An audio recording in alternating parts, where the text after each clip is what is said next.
अस्सलाम वालेकुम, welcome back to S arts and calligraphy.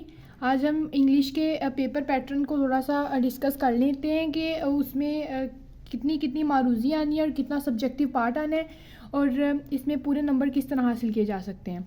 अच्छा, ये 75 नंबर का पेपर होता है जिसमें से 19 नंबर की मारूजी आती है, 5 number correct forms of verb के आते हैं जो कि स्टूडेंट्स हासिल कर सकते हैं कि पास्ट पेपर से वो देख लें कि जो इम्पोर्टेंट हैं। और इसके बाद स्पेलिंग्स हैं जो कि 4 आते हैं, और उसके बाद सिनोनिम्स आते हैं जो कि बुक एक्सरसाइज में से और साथ में ग्लोसरी में से। और यहाँ तक 14 एमसीक्यूज़ पूरे हो जाते हैं और उसके बाद जो बाकी के 5 एमसीक्यूज़ हैं वो हमें ग्रामर पे आते हैं। अब ग्रामर में बाज़ लोग ये समझते हैं कि वो बी की ग्रामर है उसमें से मतलब आते हैं कि वो अलग से ग्रामर लगवा लेते हैं, लेकिन ऐसा नहीं है। ये ग्रामर वही है जो हमारी बुक एक्सरसाइज में मौजूद है। अगर आप बुक एक्सरसाइज को अच्छे तरीके से कर लेते हैं तो आपके नो डाउट ये आपके ये 3 आपके पोर्शन कंप्लीट हो जाएंगे। इसके लिए आपको ग्रामर की थोड़ी सी हेल्प लेनी होगी क्योंकि इसमें वो हैं टेंसेस के जो फार्मूलाज हैं वो आपको याद करने पड़ेंगे, लेकिन ये जो है ये बुक पे क्लियरली मेंशन है। अगर आप सारी ऑब्जेक्टिव अच्छी तरह से कर लेंगे और ख़ास तौर पर रिव्यू एक्सरसाइजेस तो आपका कंप्लीट हो जाएगा। उसके बाद आप यहाँ देख सकते हैं कि ये सेक्शन 1 स्टार्ट होता है जो कि सब्जेक्टिव पार्ट का है। ये क्वेश्चन आते हैं, इसमें 8 क्वेश्चन आते हैं जिसमें से 5 अटैम्प्ट करने होते हैं। अच्छा, आप बाज़ औक़ात स्टूडेंट्स को आखिरी 4 लेसन बहुत टफ लगते हैं और उसकी ट्रांसलेशन भी वो मिस कर देते हैं, लेकिन ऐसा मत किया रहें। देखें, पेपर में कुछ भी हो सकता है। बाज़ों का तो होता तो यही है कि पहले 8 लेसन में से कोई 2 पैराग्राफ आ जाते हैं, स्टूडेंट्स उसको आसानी से अटैम्प्ट कर लेते हैं, लेकिन बाज़ों का ये होता है कि आखिरी लेसन में से 2 भी पैराग्राफ आ जाते हैं, फिर बहुत प्रॉब्लम क्रिएट होती है और आपके नंबर इस तरह कटते हैं। और एक पैराग्राफ 4 नंबर का होता है तो आपके 4 नंबर जाएंगे। इसलिए आपको चाहिए कि आप तमाम लेसन की ट्रांसलेशन को अच्छे तरीके से तैयार करें। सवालात में क्योंकि चॉइस होती है इसलिए आप आखिरी लेसन के क्वेश्चन छोड़ सकते हैं, लेकिन कोशिश करें कि ज़्यादा से ज़्यादा एक लेसन को मतलब एक लेसन ज़्यादा कोई चॉइस पे ना छोड़ें। पर जहाँ तक मैं सजेस्ट करती हूँ आपको ही चॉइस में ही ना छोड़ें, क्योंकि इंग्लिश का पेपर 9th में इंग्लिश का सिलेबस बहुत मिनिमम होता है, तो इसमें टाइम आपके पास बहुत होता है। लेकिन ना 10th में क्योंकि ज़्यादा हो जाता है इस वजह से थोड़ा सा प्रॉब्लम होता है, लेकिन यहाँ टाइम भी बहुत अच्छे तरीके से मैनेज हो जाता है, इसलिए आपने सारा करना है। और इसका पेपर भी आने वाला है, इस वजह से आप अच्छे तरीके से इसको तैयार करें और कोई चीज़ भी चॉइस में ना छोड़ें। अब उसके बाद जो क्वेश्चन नंबर 3 है वो सेक्शन 2 में स्टार्ट हो जाता है। पैराग्राफ इसमें से 3 दिए होते हैं, आपने 2 अटैम्प्ट करने होते हैं। अब यहाँ पे एक फर्स्ट चैप्टर से आई है सी पार्ट, बी जूस आया है चैप्टर नंबर 6 से, और उसके बाद ड्रग एडिक्शन जो चैप्टर नंबर हमारा 10 है वहाँ से ए पार्ट इसका आया है। तो ये 3 पैराग्राफ्स आए हैं। आप स्टूडेंट्स ये 2 अटैम्प्ट कर सकते हैं, लेकिन अगर आप एक एक्स्ट्रा अटैम्प्ट करना चाहते हैं तो उसके लिए आपको आखिरी 4 लेसन आना ज़रूरी है, क्योंकि वहाँ से एक पैराग्राफ लाजमी आएगा। उसके बाद क्वेश्चन नंबर 4 है जिसमें समरी अटैम्प्ट करनी होती है, और उसके बाद या उसमें चॉइस होती है कि आप reference to the context attempt करें।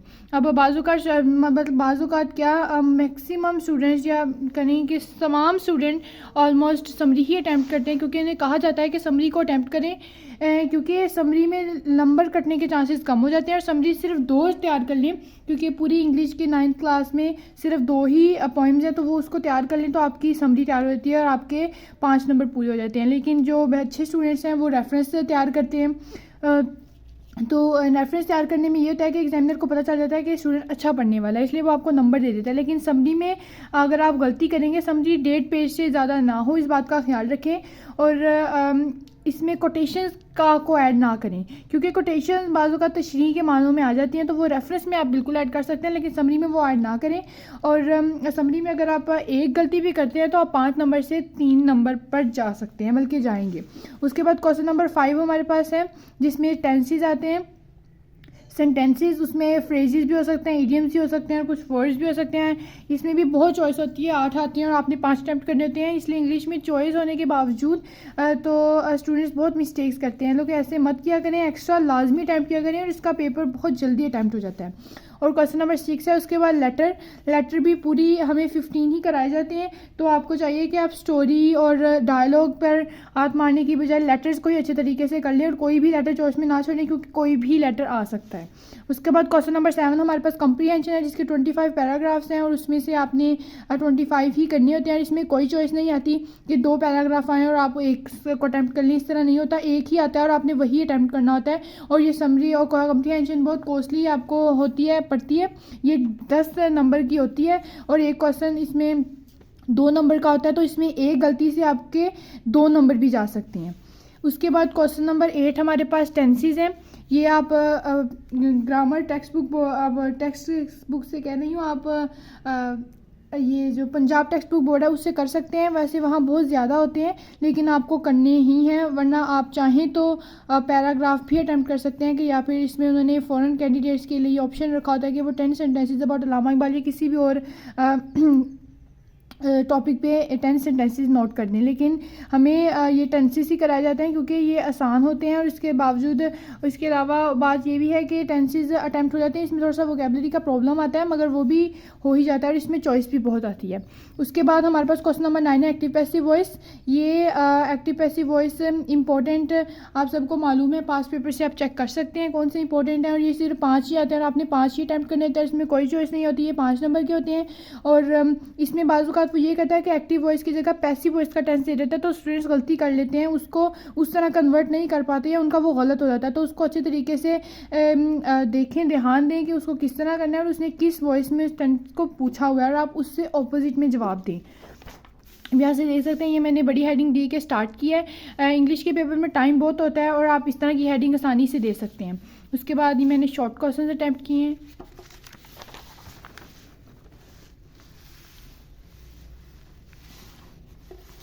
मैंने एक्स्ट्रा शॉर्ट क्वेश्चन भी अटैम्प्ट किया, आप भी एक्स्ट्रा लाजमी अटैम्प्ट करें। उसके बाद ये क्वेश्चन नंबर 3 ट्रांसलेशन, ये ट्रांसलेशन की हेडिंग आप छोटी भी करके दे देंगे तो भी ठीक है। उसके बाद ये मैंने तर्जमे की हेडिंग दी है जो कि हमारी ट्रांसलेशन का ये लाजमी हेडिंग दें। मैंने तीनों पैराग्राफ से अटैम्प्ट कर लिए थे क्योंकि तीनों ही बहुत आसान थे, मुझे आते थे, इसलिए 8 नंबर तो मुझे मिल ही गए। लेकिन अगर आप चाहें तो 2 भी कर सकते हैं, लेकिन अगर आप चॉइस में हर चीज़ करना चाहते हैं तो उसके लिए ट्रांसलेशन आनी लाजमी है। अब यहाँ मैंने समरी की जगह रेफरेंस कॉन्टेक्स्ट अटैम्प्ट किया था, तो यहाँ देख सकते हैं मैंने पहले रेफरेंस लिखा, उसके बाद कॉन्टेक्स्ट और उसके बाद मैंने एक्सप्लेनेशन की हेडिंग देके उसको स्टार्ट किया। इसमें देख सकते हैं कि मैंने 2 कोटेशंस भी ऐड की हुई हैं, तो आप भी ये कर सकती हैं। अच्छा, ये 2 सफ़ों से ज़्यादा का होना चाहिए। समरी शॉर्ट होती है लेकिन ये कॉन्टेक्स्ट 2 सफ़ों से ज़्यादा का होना चाहिए। उसके बाद क्वेश्चन नंबर 5 की मैंने हेडिंग दी सेंटेंसेस। यहाँ से मैंने ये 4 सेंटेंस अटैम्प्ट किए हैं और उसके बाद यहाँ 2 टेंस, तो ये मैंने एक्स्ट्रा यहाँ भी अटैम्प्ट किया है। उसके बाद क्वेश्चन नंबर 6 लेटर, यहाँ मैंने इसको हाईलाइट करने के लिए इसको 604 ब्लू मार्कर से लिख दिया है और उसके बाद यहाँ अस्सलाम वालेकुम और फिर मैंने अपने लेटर का आगाज़ किया है। अच्छा, ये लेटर 8 नंबर का होता है। लेटर में आपकी ज़रा सी भी गलती आपका 1 नंबर उड़ा के सकती है, तो आपको चाहिए, आप चाहेंगे मतलब आपको चाहिए कि आप अच्छी तरीके से 15 लेटर्स तैयार करें, क्योंकि इसमें कोई चॉइस नहीं आती, मतलब चॉइस होती है बट हमें लेटर्स ही कराए जाते हैं, तो आप लेटर्स ही करें। तो यहाँ योर इज़ लविंग नहीं लिखना है, योर लविंग डॉटर, किस तरह इसको अटैम्प्ट करना है ये इसका अच्छी तरह से ख्याल रखें। और साथ में इस पैटर्न का भी बाजू का स्टूडेंट्स में गलती कर जाते हैं और फिर उनके नंबर यहाँ से नंबरों की कटौती होती है। उसके बाद ये क्वेश्चन नंबर 7 हमारे पास कंप्रीहेंशन। आप चाहें तो इनकी बड़ी हेडिंग ना दें, मैं क्वेश्चन नंबर 7 यानी क्वेश्चन की बड़ी हेडिंग दे रही थी, तो वो एक तरतीब चल रही थी, इसलिए मैंने सोचा कि मैं इनकी भी बड़ी हेडिंग दे दूँ। उसके बाद यहाँ आप कंप्रीहेंशन देख सकते हैं। अच्छा, बाजू का स्टूडेंट उन्होंने रट्टा लगाया होता है, वो ये समझ नहीं पाते कि क्वेश्चन किस नोयत ने पूछा। अब ये किंग रॉबर्ट ब्रूस वाली कंप्रीहेंशन है, ये बहुत पॉपुलर कंप्रीहेंशन है और ये बहुत स्टूडेंट इसमें गलती करके आते हैं कि जब क्वेश्चन है after how many time did the spider succeed, तो वो लिखते हैं the spider succeeded after its 9th attempt, no in its 9th attempt, तो इसमें लाजमी ख्याल रखें। अब यहाँ जो हमारे पास grammar Punjab text book board थी, उसमें लिखा हुआ था कि by whom had king Robert Bruce defeated many times, तो हमने लिखा था कि king Robert Bruce had been defeated by the English army many times, तो ये उस नोयत में हमने इसका आंसर लिखना था। लेकिन जब इन्होंने पूछा है कि who defeated Robert Bruce many times, तो आपने क्वेश्चन की तरतीब को भी चेंज कर देना है, रट्टा नहीं लगाना।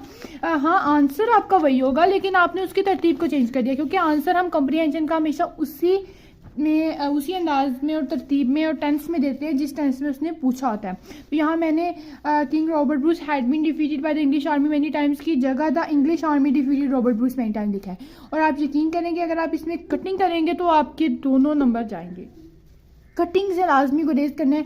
आप चाहें तो अपने जो पेपर का बैक होता है, यानी आपको जब एक सिली सिलाई आपको वो मतलब एक गुट्ठी मिलती है, तो आप उस पर रफ़ अमल लिख के आप उस पर रफ़ करें, ताकि आपको आपके अंदर कटिंग कोई ना और गलती की कोई गुंजाइश ना रहे, है ना। आपको कटिंग होगी, गलती होगी तो आपके नंबर लाजमी जाएंगे। उसके बाद यहाँ 5 क्वेश्चन मैंने अटैम्प्ट किए। ये कम्प्रीहेंशन तो होती भी 2 नंबर की है, बहुत महंगी पड़ती है स्टूडेंट्स को जो गलत करके आते हैं। उसके बाद ये टेंसेस की मैंने हेडिंग दी, यहाँ 3 देख सकते हैं। टेंसेस में गलती ना करें, यहाँ मैंने एक्स्ट्रा नहीं अटैम्प्ट किया हुआ। कोई प्रॉब्लम फेस मतलब कुछ भी होगा तो आप एक्स्ट्रा लाजमी करें। यहाँ चेंज ऑफ वॉइस में तो ऑब्वियसली कोई चॉइस ही नहीं आती, तो आप ये सब कुछ आपको सारा अटैम्प्ट करना पड़ेगा। तो ये 2। अब यहाँ देखें, पहला टेंस ही जो आया है उन्होंने पैसिव में दिया हुआ है और हमने एक्टिव में चेंज करना है। यानी बेसिकली जो है टेंस वो ये है कि the boy makes the picture, तो लेकिन उन्होंने जो हमने इसको कन्वर्ट करना था the picture is made by the boy, लेकिन उन्होंने the picture is made by the boy यानी पैसिव वॉइस में उन्होंने दे दिया और हमने एक्टिव वॉइस में, तो इसका लाजमी ख्याल रखें। यहाँ से देख सकते हैं लाइनें इंग्लिश के पेपर में आसानी से पूरी हो जाती है। आपने कोशिश करना है कि पेपर को अच्छी तरह से मैनेज करें और पेपर को अच्छी तरीके से अटेम्प्ट करें ताकि कोई आपको प्रॉब्लम फेस ना आए। यहाँ एक और टेस्ट मैं आपको दिखा देती हूँ एज अ मॉडल। ये देखिए यहाँ भी 75 ही आए हुए हैं, तो उसकी सबसे बड़ी वजह ऑब्जेक्टिव में 19 नंबर है। तो ऑब्जेक्टिव को अच्छे तरीके से तैयार करें, ऑब्जेक्टिव को टाइम दें, जितना टाइम देंगे उतना ही ऑब्जेक्टिव को टाइम कम होता है, और सब्जेक्टिव तो अटैम्प्ट हो ही जाता है क्योंकि there is a lot of choice in this subjective part, but objective आपको 19 की 19 ही अटैम्प्ट करनी होती है। उसके बाद जैसे कि देख सकते हैं यहाँ भी मैंने एक्स्ट्रा क्वेश्चन को अटैम्प्ट किया है। उसके बाद ट्रांसलेशन यहाँ मैंने छोटी हेडिंग्स दी हुई हैं, आप चाहें तो छोटी भी दे सकते हैं, पर मैंने तो वाज़ह करने के लिए दे दी थी वहाँ बड़ी। ये बी है, मैंने यहाँ भी सी पार्ट अटैम्प्ट किया हुआ है। उसके बाद क्वेश्चन नंबर 4 की हेडिंग दे के मैंने explanation of stanza, reference, context, explanation.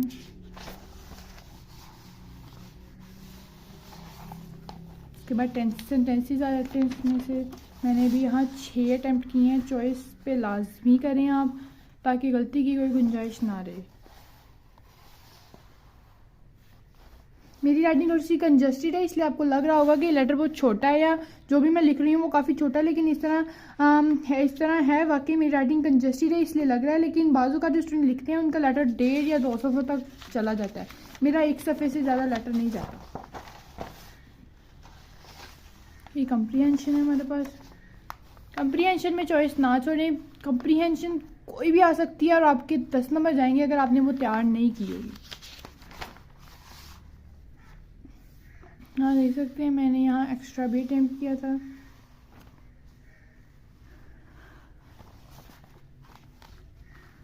हाँ उसके बाद एक्टिव पैसिव वॉइस, आप चाहें तो इसको हेडिंग इस तरह हाईलाइट कर लें, चाहे तो ना करें, इस योर कंसर्न।